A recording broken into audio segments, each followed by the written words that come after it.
مفتی صاحب کے بیانات سننے کے لیے AIA دعویٰ اکیڈمی چینل کو سبسکرائب کریں۔ ایام قربانی میں میرے پاس 50,000 روپے تھے اور کیا مجھ پر قربانی واجب ہوئی؟ دیکھیے یہ میں مسئلہ پہلے ہی بتا چکا ہوں، دوبارہ بتا دیتا ہوں صاحب کے لیے۔ اگر عید قربانی کے موقع پر آپ کے پاس صاحب نصاب آپ تھے، یعنی کہ 52.5 تولہ چاندی کے بقدر آپ کے پاس مال تھا اور آپ نے قربانی نہیں کری، چاہے اس پر سال گزرا ہو نہیں گزرا ہو،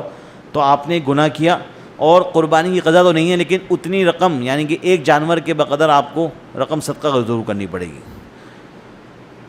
صدقہ فطر کو یہ زکوٰۃ نکالنے کے لیے ضروری ہے 1 سال کا گزرنا، لیکن صدقہ فطر کے لیے اور قربانی کے لیے 1 سال کا گزرنا شرط نہیں ہے۔ جس دن صدقہ فطر دینا ہو یا جس دن قربانی کرنی ہو، اگر اتنا مال موجود ہے تو اس کے لیے آپ کو کرنی پڑے گی۔ اگلا سوال ہے، نماز قصر کے لیے ہم نے پڑھا ہے، کوئی کہتا ہے 77 کلومیٹر، کوئی کہتا ہے 80 کلومیٹر، کوئی کہتا ہے 83 کلومیٹر۔ تو دیکھیے اس میں امام شافعی، امام مالک، امام ابو حنیفہ ان میں اختلاف ہے، لیکن امام ابو حنیفہ کے بقول 77 کلومیٹر کی مسافت 77.3 کلومیٹر یعنی کہ 77.25 ہے، 77.3 کلومیٹر اگر آپ مسافت طے کر لیتے، یعنی آپ کا ارادہ ہو کہ آپ نے 77 کلومیٹر طے کر لی، اس کے بعد آپ قصر کر سکتے ہیں۔ لیکن امام شافعی، امام مالک اور امام ابن حنبل رحمۃ اللہ علیہ کا 83 کلومیٹر ہے، تو اس لیے ہم کیا کہتے ہیں، احتیاط کے طور پر 80 کلومیٹر پر آپ عمل کر لیں کہ جب آپ گھر سے نکلیں 80 کلومیٹر پورے ہو جائیں آپ کے، اس کے بعد سے آپ قصر کر سکتے ہیں۔ اور واپسی میں سفر میں معاملہ الٹا ہے، جب تک آپ گھر کے اندر نہیں پہنچتے، اپنے شہر کے اندر نہیں آتے، جیسے عام طور پہ مراد آباد میں رہتا ہے تو مراد آباد میں یہ سمجھ لیجیے کہ جو IFTM سے آگے اگر آ جاتا ہے، مراد آباد کی حدود میں آ جاتا ہے، تو وہاں پر اس کا سفر کیونکہ اپنے شہر میں داخل ہو گیا تو وہاں سے وہ مسافر نہیں چلا جائے گا، بلکہ وہ اپنے شہر کے باہر تک ہے تب تک وہ قصر کر سکتا ہے۔ جیسے ہی اپنے شہر کے اندر داخل ہو گیا تو اس کو اپنی پوری نماز ادا کرنی پڑے گی۔ خواتین کے لیے پلازو کی شلوار پہننا کیسا ہے؟ میں نے اپنی بیوی سے کہا کہ تم اس کو پہن کر تم زیادہ ہی وہ ہوتی ہو تو کیا؟ بہرحال اس کا جواب یہ ہے کہ اگر آپ کو پتہ ہے کہ اس سے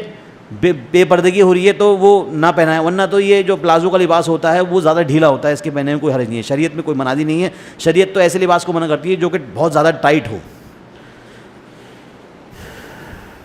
گھر کے سب افراد، ماں باپ، دادی وغیرہ اور اسی طریقے سے بہن بھائی اور اہلیہ، چاچو وغیرہ، کیا سب لوگ ایک ہی دسترخوان پر مل کر کھانا کھا سکتے ہیں؟ نہیں، دیکھیے نامحرم افراد کے ساتھ بغیر شرعی پردے کے نہیں کھانا چاہیے۔ اور اب وہ کہتے ہیں بھائی میری منہ بولی بہن، میرے منہ بولے بھائی، میری بچپن سے میرے ساتھ رہ رہے ہیں، تو بھائی شریعت اپنی جگہ ہے، آپ کچھ بھی کر لیں، شریعت اپنی جگہ رہے گی۔ مفتی صاحب، مسجد میں نماز کا وقت بدلنے کا حق کس کو ہے؟